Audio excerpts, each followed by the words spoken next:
Hi everyone, hope you all are doing good. Welcome back to my another daily blog. আজকের এই daily ব্লগে তোমাদের সাথে share করব সেই দিন কোথায় ঘুরতে গিয়েছিলাম এন্ড ফিনল্যান্ডের ওয়েদার সুন্দর থাকলে কি পরিমাণ ভালো যে লাগে ঘুরতে, স্পেশালি যখন সামার থাকে তখন। বাট সামার থাকলে কি হবে, সবাই এখনো জ্যাকেট পরে ঘুরতেছে বিকজ বাইরে হচ্ছে 5 ডিগ্রি বা 10 ডিগ্রি ওয়েদার। যাই হোক, এদিকে ফিনিশ বাচ্চারা এই সময় এত বেশি এনজয় করে যে ওদের ছোটবেলা থেকে এরকম ভাবে বড় করে যে সবসময় ওরা ইন্ডিপেন্ডেন্ট লাইফ লিড করে।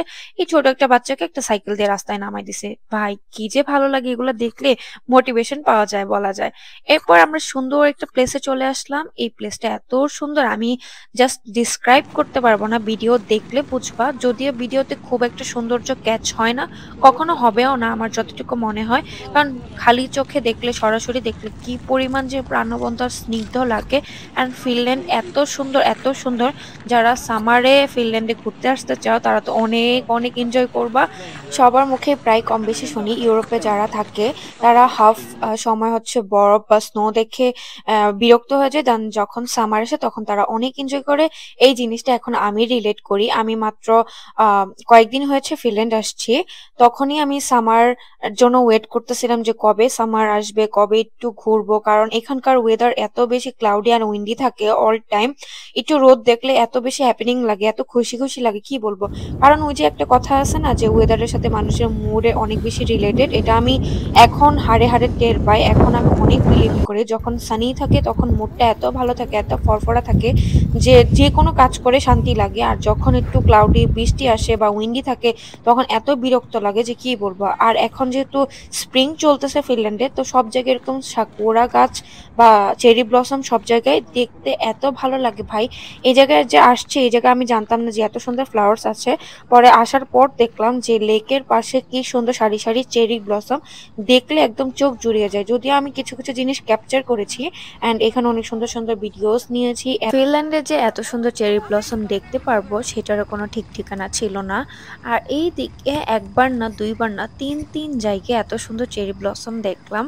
ওই যে মুরব্বীদের কথা আছে না, মন থেকে যেই জিনিসটা চাইবে ওইটা তোমার কাছে দ্বিগুণ হয়ে ফিরবে কোনো না কোনো ভাবে, কোনো না কোনো সময়। আমি যেই জিনিসটা মন থেকে চাই সেটা আমি কোনো না কোনো ভাবেই, কোনো না কোনো উসিলায় পেয়ে যাই, ডবল ভাবে পাই। ইভেন ওই জিনিসটাই বারবার আমার সাথে হয়। আমি এই জিনিসটার জন্য অনেক অনেক বেশি থ্যাঙ্কফুল আল্লাহর কাছে, যে আল্লাহ আমাকে সব সময় মনের সব ইচ্ছাগুলো পূরণ করার তৌফিক দিয়েছে। আর এইদিকে একটা ডাল ভেঙেছিল, ওই ডালটা আমি হচ্ছে কুড়িয়ে নিই, মানে তুলে নিই। আর এইদিকে হচ্ছে দেখাচ্ছি, ওই যে বললাম না ফিনল্যান্ডের ওয়েদারের কোনো ঠিক ঠিকানা নাই। একটু আগে অনেক সানি ছিল আর এখন হচ্ছে এদিকে ক্লাউডি হয়ে গেছে, একদিকে ক্লাউডি একদিকে সানি, এইরকম হচ্ছে ওয়েদার। তো আমি বলতেছিলাম যে একটু পরে বৃষ্টি হবে, যেই কথা সেটাই হয়েছে। এখন এইদিকে ক্লাউডি হয়ে আছে, তার একটু পরে ঝমঝম করে বৃষ্টি পড়ে। তো আমি একটা ওভারব্রিজের ওদিকে গিয়েছিলাম, নিচে হচ্ছে স্টেশন ছিল, এখান থেকে সুন্দর একটা ভিডিও ক্যাপচার করি।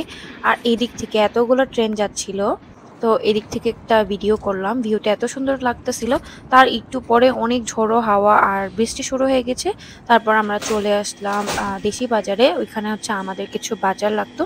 তো এইদিকে হচ্ছে একটু ভিডিও ক্যাপচার করলাম। আমি হচ্ছে অনেক কিছু নিয়েছিলাম, লাল শাক, তারপর হচ্ছে কচুর লতি, আরো যা যা লাগতো সবই নিয়েছি। আর এদিকে হচ্ছে বাংলাদেশি কিছু বিডি ফুডের ফ্রোজেন আইটেম ছিল, তারপর বিস্কিট, আমসত্ত্ব এগুলো ছিল, এগুলোর প্রাইস দেখাচ্ছিলাম। আগে বাংলাদেশে যখন থাকতাম তখন হচ্ছে বিদেশি জিনিস খুঁজতাম যে কোনটা ভালো বিদেশ থেকে আসছে, আর এখন বাংলাদেশের জিনিস খুঁজি বিদেশে বসে। দেখি বাংলাদেশে কোনো জিনিস আসছে নাকি, বাংলাদেশে কোন কোন ব্র্যান্ড, মানে এই হইলো আমাদের বাঙালিদের অবস্থা। আমরা যেহেতু ঘোরার জন্য বের হয়েছি, তো আমাদের হাতে ভালোই সময় ছিল। এরপর আমরা বাজার টাজার করে ওইদিকে একটু হাঁটতে বের হই। তো হাঁটতে হাঁটতে চলে গেলাম জঙ্গলের সাইডে, অ্যান্ড এদিকেও দেখি অনেক সুন্দর চেরি ব্লসম গাছ। তো ভাবলাম এইদিকেও যায়, অ্যান্ড এদিকে খুব একটা ফ্লাওয়ার্স নাই, অলরেডি ঝরে গিয়েছে, বাট জায়গাটা অনেক সুন্দর।